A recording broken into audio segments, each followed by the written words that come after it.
নামাজের ওয়াজিব 14টি। নামাজ আদায়ের ক্ষেত্রে যেগুলো আমাদের জানা অত্যন্ত জরুরি। 1 নম্বর, নামাজের প্রতি রাকাতে সূরা ফাতিহা পাঠ করা। 2 নম্বর, সূরা ফাতিহার সাথে অন্য কোনো সূরা অথবা আয়াত মিলিয়ে পড়া, অর্থাৎ ফরজ নামাজের শুধু প্রথম 2 রাকাতে এবং সুন্নত, ওয়াজিব ও নফল এই নামাজগুলোর প্রতি রাকাতে সূরা ফাতিহার সাথে অন্য কোনো সূরা বা আয়াত মিলিয়ে পড়া। 3 নম্বর, রুকু সিজদায় দেরি করা, অর্থাৎ কমপক্ষে 1 তাসবিহ পরিমাণ দেরি করতে হবে, এর কম হলে নামাজ সহি হবে না। 4 নম্বর, রুকু হতে সোজা হয়ে দাঁড়িয়ে দেরি করা, অর্থাৎ সোজা হয়ে না দাঁড়িয়েই দেরি না করে সিজদায় চলে গেলে নামাজ সহি হবে না। 5 নম্বর, 2 সিজদার মাঝখানে সোজা হয়ে স্থিরভাবে বসা। 6 নম্বর, প্রথম বৈঠক করা, অর্থাৎ 3 অথবা 4 রাকাত বিশিষ্ট নামাজে 2 রাকাতের পরে আত্তাহিয়াতু পরিমাণ বসা।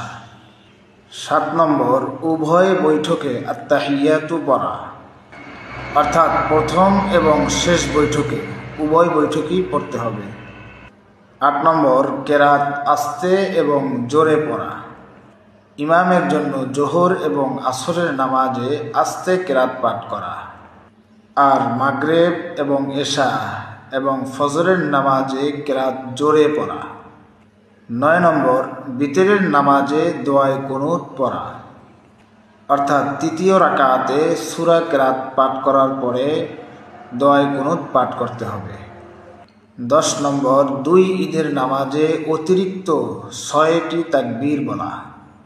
এক্ষেত্রে জামাত অনেক বড় হলে তাকবীর বা অন্য কোনো ওয়াজিব ছুটে যাওয়ার কারণে সিজদায়ে সাহু দিতে হবে না। 11 নম্বর, ফরজ নামাজের প্রথম 2 রাকাতকে কেরাতের জন্য নির্ধারিত করা, অর্থাৎ প্রথম রাকাতে সূরা ফাতিহার পরে অন্য কোনো সূরা মিলাতে হবে।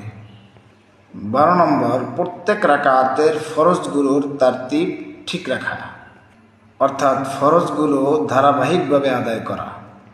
13 নম্বর, প্রত্যেক রাকাতের ওয়াজিবগুলোর তারতিব ঠিক রাখা, অর্থাৎ ওয়াজিবগুলো ধারাবাহিকভাবে আদায় করা। 14 নম্বর, আসসালামু আলাইকুম বলে নামাজ শেষ করা।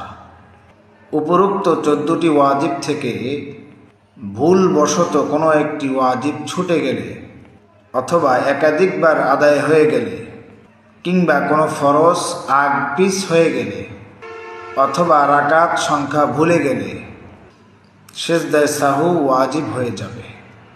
এরপরে সিজদায়ে সাহু করে নিলে নামাজ সহি হয়ে যাবে।